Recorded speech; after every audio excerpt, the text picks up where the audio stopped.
Bismillahirrahmanirrahim. Assalamualaikum warahmatullahi wabarakatuh. Innal hamdalillah nahmaduhu wa nasta'inuhu wa nastaghfiruh wa na'udzu billahi min syururi anfusina wa min sayyiati a'malina. Man yahdihillahu fala mudhillalah wa man yudhlilhu fala hadiyalah. Asyhadu an la ilaha illallah wa asyhadu anna Muhammadan abduhu wa rasuluhu la nabiyya ba'dah. Baik teman-teman, sebelumnya perkenalkan, nama saya Irfan Ahmad Najib dari kelas 2 JPAI dengan NIM 243111091. Di sini saya akan menjelaskan karena ada tugas dari dosen usul fikih saya, yaitu Pak Kholis Firmansyah. Jadi dari Pak Kholis itu memberikan tugas tentang pembahasan, yaitu yang pertama ada pembahasan tentang amr nahi, yang kedua ada pembahasan tentang am dan khos, lalu yang ketiga ada pembahasan tentang nasakh dan mansukh. Langsung saja kepada pembahasan yang pertama tentang amr dan nahi. Jadi sebenarnya amr itu apa sih dalam ilmu fikih itu? Nah, jadi amr menurut bahasa Arab itu adalah perintah. Lalu menurut istilah itu adalah suatu lafaz yang di dalamnya menunjukkan tuntutan tentang mengerjakan suatu pekerjaan dari atasan kepada bawahan. Jadi dari definisi tersebut dapat kita pahami bahwa amr itu tidak hanya ditunjukkan kepada lafaz-lafaz yang memakai sihwat atau bentuk kata, namun amr juga ditunjukkan pula oleh semua bentuk kata yang di dalamnya mengandung arti atau perintah, sebab perintah itu terkadang menggunakan kata-kata yang berarti majas atau samar. Jadi amr itu merupakan suatu permintaan yang mengerjakan sesuatu yang sifatnya mewajibkan atau mengharuskan. Jika tidak demikian, maka tidak termasuk kategori amr. Itu menurut Muhammad dan Zubah dalam jurnalnya gitu. Lalu adapun syarat-syarat amr, yaitu yang pertama itu harus berupa ucapan permintaan seperti kata uful atau kerjakanlah. Lalu yang kedua harus berbentuk kata permintaan. Lalu yang ketiga tidak ada tanda-tanda qarinah yang menunjukkan permintaan itu berstatus tidak mewajibkan atau mengharuskan, dan datangnya permintaan itu harus dari atasan, sebab jika dari bawahan itu namanya doa. Lalu contoh ayat Al-Quran yang menunjukkan tentang amr, yaitu ada di surat Al-Alaq ayat pertama, yaitu Iqra bismi rabbikal ladzi khalaq, yang artinya itu bacalah dengan menyebut nama Tuhanmu yang menciptakan. Selanjutnya kita akan membahas tentang nahi. Nah, apa sih itu nahi? Jadi, nahi itu secara bahasa artinya mencegah, melarang. Lalu secara istilah itu nahi itu meminta untuk meninggalkan suatu perbuatan kepada orang lain yang tingkatannya dengan menggunakan ucapan yang sifatnya itu mengharuskan. Jadi, nahi adalah suatu larangan yang harus ditaati yang datangnya dari atasan kepada bawahan, yakni dari Allah Subhanahu wa Ta'ala kepada hambanya, yang melarang perbuatan kerusakan di muka bumi. Berarti perintah menjaga kelestarian lingkungan dengan menciptakan lingkungan yang bersih, sehat, dan nyaman. Dengan demikian, jika suatu perbuatan itu dilarang, maka saat itu juga harus segera ditinggalkan dan tidak boleh dilakukan sepanjang masa. Nah, kan nahi itu tadi bermakna larangan secara simpelnya. Dan makna larangan itu tidak selalu menunjukkan haram, tetapi juga bisa berubah sebagai berikut. Yang pertama itu bisa berubah menjadi makruh. Sebagaimana firman Allah dalam surat Al-Maidah ayat 87, yang artinya, wahai orang-orang yang beriman, janganlah kamu mengharamkan apa-apa yang baik yang telah dihalalkan Allah kepadamu. Nah, itu makruh. Lalu yang kedua ada irsyad atau petunjuk atau bimbingan. Seperti firman Allah dalam surat Al-Maidah ayat 101 yang artinya, hai orang-orang yang beriman, janganlah kamu menanyakan kepada nabimu hal-hal yang jika diterangkan niscaya akan menyusahkan kamu. Selanjutnya bermakna doa, seperti firman Allah dalam surat Al-Imran ayat 8 yang artinya, wahai Tuhan kami, janganlah Engkau jadikan hati kami berpaling dari Engkau, berikanlah petunjuk pada kami dan anugerahkanlah kepada kami rahmat dan hadirat-Mu. Sesungguhnya Engkaulah Maha Pemberi. Lalu selanjutnya yaitu menerangkan akibat, seperti firman Allah dalam surat Al-Imran ayat 169 yang artinya, janganlah sekali-kali kamu mengira bahwa orang-orang yang gugur di jalan Allah itu mati.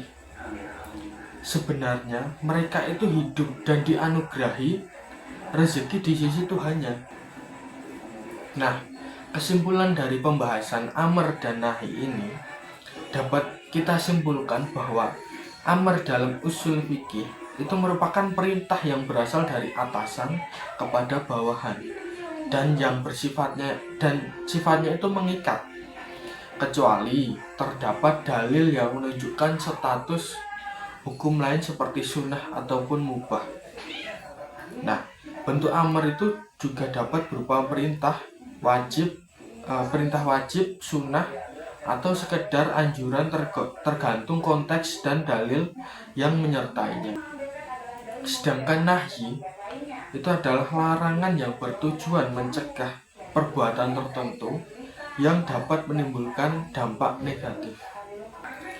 Nah, selanjutnya teman-teman, kan kita tadi udah membahas tentang apa itu amr dan nahi dan penjelasannya. Nah, selanjutnya kita akan lanjutkan membahas tentang apa itu am dan khos. Nah, dimulai dari am dulu. Lafaz am secara bahasa itu berarti sesuatu yang menyeluruh dan mencakup banyak hal. Sedangkan secara istilah usul fikih, lafaz am adalah lafaz yang menunjukkan makna umum yang mencakup semua individu dari suatu jenis tanpa pengecualian.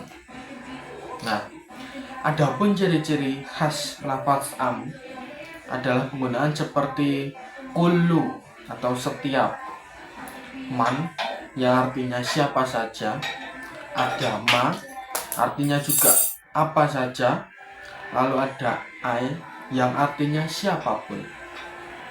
Nah, contoh lafaz am yang terdapat dalam Al-Quran itu ada dalam surat Al-Baqarah ayat 183 yang bunyinya, ya ayyuhalladzina amanu kutiba alaikumussyam kama kutiba alal ladzina min qablikum la'allakum tattaqun, yang artinya, wahai orang-orang yang beriman, diwajibkan atas kamu berpuasa sebagaimana diwajibkan atas orang-orang sebelum kamu agar kamu bertakwa. Nah, Pada ayat tersebut, lafaz ya ayyuhalladzina amanu yang artinya wahai orang-orang yang beriman itu bersifat umum karena mencakup semua orang-orang yang beriman, baik laki-laki maupun perempuan, tua maupun muda, tanpa membatasi pada individu tertentu. Nah, selanjutnya kita akan membahas tentang pengertian khos. Apa sih itu khos? Kan tadi udah kita bahas tentang am. Nah, apa sih itu khos? Jadi, lafaz khos secara bahasa itu berarti sesuatu yang spesifik atau tertentu. Nah, dalam istilah usul fikih, khos adalah lafaz yang menunjukkan makna yang terbatas, yaitu menunjukkan satu satuan makna yang tertentu, baik itu berupa individu, jenis, maupun bilangan, atau beberapa satuan makna yang terbatas jumlahnya. Nah, contoh lafaz khos dalam nama diri seperti Zaid atau Fatimah itu hanya menunjukkan pada individu tertentu. Nah, contoh lain adalah lafaz yang menunjukkan bilangan seperti salasah atau 3, atau mi'ah yang berarti 100, atau lafaz yang menunjukkan jenis tertentu seperti kuda. Nah, itu kan berbeda dari hewan yang lebih umum. Lalu, contoh lafaz khos yang terdapat dalam Al-Quran itu terdapat dalam surah Al-Imran ayat 33, yang artinya yaitu sesungguhnya Allah telah memilih Adam, Nuh, keluarga Ibrahim, dan keluarga Imran itu melebihi segala umat di masa mereka masing-masing. Nah, lafaz seperti Adam, Nuh, Ibrahim, dan Al-Imran adalah lafaz khos karena hanya menunjukkan pada individu atau kelompok tertentu secara jelas dan terbatas. Nah, lafaz khos itu juga ada macam-macam, teman-teman. Para ulama usul fikih itu mengklasifikasikan lafaz-lafaz yang menunjukkan makna khos ke dalam beberapa jenis untuk memudahkan mengidentifikasi dan menganalisis. Nah, berikut ini ada beberapa macam lafaz khos yang utama. Adalah yang pertama, itu ada isim alam atau nama diri, yaitu lafaz yang menunjukkan nama spesifik untuk orang, misal Muhammad, Zaid atau Fatimah. Lalu tempat, misal Mekah atau Madinah. Lalu suku atau entitas tertentu lainnya. Lalu yang kedua, itu ada isim isyarah atau kata tunjuk, yaitu lafaz yang digunakan untuk menunjuk kepada sesuatu yang tertentu dan biasanya itu hadir, baik secara fisik maupun dalam bentuk benda.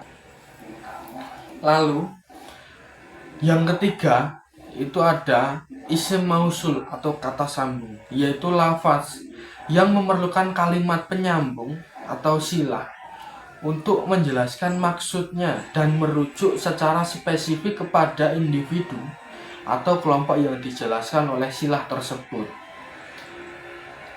Dan yang keempat, itu ada isim syarat atau kata bersyarat. Nah, yaitu lafaz yang mengaitkan terjadinya suatu hukum dengan terpenuhinya suatu kondisi atau syarat. Nah, penunjukan hukumnya menjadi khos itu karena hanya berlaku jika syarat itu terpenuhi. Dan yang terakhir atau yang kelima, itu ada al-adad. Nah, al-adad ini maksudnya bilangan ya teman-teman. Al-adad yaitu lafaz yang secara eksplisit menunjukkan jumlah atau bilangan tertentu, baik bilangan pokok seperti salasah yang artinya 3, lalu ada asyarah yang artinya 10, atau mi'ah yang artinya 100. Penunjuk penunjukannya itu pasti pada kuantitas yang disebutkan. Nah teman-teman, kita masuk ke dalam pembahasan yang terakhir atau yang ketiga, yaitu tentang materi nasakh dan mansukh. Nah, apa sih itu nasakh? Jadi pengertian dari nasakh itu dibagi menjadi dua pengertian, yaitu secara bahasa dan secara istilah. Nah, nasakh itu secara bahasa yaitu berarti menghapus, mengganti atau memindahkan. Lalu nasakh secara istilah yaitu penghapusan atau penggantian hukum syariat yang telah ditetapkan sebelumnya oleh dalil syar'i yang datang kemudian dalam rentang masa wahyu masih turun. Nah, sedangkan mansukh itu secara bahasa itu berarti suatu hal yang diganti. Sedangkan mansukh secara istilah yaitu hukum syara yang menempati posisi awal yang belum diubah dan belum diganti dengan hukum syara yang datang kemudian. Nah, selanjutnya itu tentang pembagian nasakh dan mansukh. Adapun pembagian nasakh dan mansukh, dari segi nasakh atau yang berhak menghapus suatu nas, dalil atau hukum, itu nasakh dikelompokkan menjadi 4 bagian. Yang pertama adalah nasakh Al-Quran dengan Al-Quran. Nah, bagian ini itu disepakati oleh para pendukung nasakh. Adapun nasakh dalam Al-Quran itu terbagi dalam 3 kategori. Yaitu yang pertama, ayat-ayat yang teksnya dinasakh namun hukumnya masih berlaku. Nah, maksudnya bagaimana? Maksudnya adalah bahwa terdapat ayat Al-Quran yang turun kepada Rasulullah, kemudian lafadznya itu dinasakh, tetapi hukum yang terdapat dalam lafadz tersebut itu masih berlaku. Contohnya yaitu tentang rajam. Nah, yang kedua itu ada nasakh pada bacaan dan hukum yang terkandung di dalamnya. Nah, maksudnya bagaimana? Maksudnya yaitu bahwa terdapat ayat Al-Quran yang sebelumnya telah dipermanen dari sisi lafaz dan juga makna kemudian dinasakh, baik itu dari lafaz maupun makna hukum yang terkandung di dalamnya. Contohnya yaitu tentang riwayat Aisyah tentang persusuan, yaitu penghapusan ayat yang mengharamkan kawin dengan saudara persusuan karena menyusu pada ibu dengan 10 kali susuan, kemudian dinasakh dengan 5 kali susuan. Nah, lalu yang ketiga itu adalah menasakh hukum tanpa menasakh tilawahnya. Maksudnya ada beberapa ayat Al-Quran yang hukumnya itu sudah tidak berlaku, sedangkan bacaannya masih tetap dalam Al-Quran. Contohnya yaitu sanksi pezina yang mulanya itu dikurung di rumah sampai mati. Itu berdasarkan firman Allah surat An-Nisa ayat 15. Nah, lalu lanjutnya itu yang kedua, yaitu nasakh Al-Quran dengan sunnah. Nah, di sini ada perbedaan pendapat mengenai bentuk nasakh ini, teman-teman. Jadi menurut jumhur ulama, sunnah itu tidak dapat menasakh Al-Quran karena hadis bersifat dhoni, sementara Al-Quran itu bersifat qot'i. Nah, lalu yang ketiga itu ada nasakh sunnah dengan Al-Quran. Nah, menurut Abu Zahroh itu memberikan contoh sunnah tentang sholat menghadap ke Baitul Maqdis. Nah, itu dinasakh dengan ayat tentang sholat menghadap ke Masjidil Haram dengan surat Al-Baqarah ayat 150. Begitu, teman-teman. Lalu yang keempat itu tentang nasakh sunnah dengan sunnah. Nah, nasakh ini pada hakikatnya adalah hukum yang ditetapkan berdasarkan sunnah yang dinasakh dengan dalil sunnah pula. Nah, contohnya tentang ziarah kubur yang sebelumnya itu dilarang oleh Rasulullah SAW. Kemudian setelah itu Rasulullah malah menganjurkannya. Nah, nggak terasa teman-teman, kita udah di penghujung video tentang pembahasan ilmu usul fikih, yaitu yang pertama tadi ada amr dan nahi, lalu yang kedua ada am dan khos, lalu yang ketiga dan yang terakhir itu ada nasah dan mansukh. Nah, saya itu berharap semoga ilmu yang saya sampaikan di video ini itu dapat bermanfaat bagi kita semua, dapat menambah wawasan bagi kita semua juga. Dan saya juga meminta maaf apabila di video ini terdapat banyak kesalahan yang saya lakukan secara sengaja maupun tidak disengaja. Billahi taufiq wal hidayah. Wassalamualaikum warahmatullahi wabarakatuh.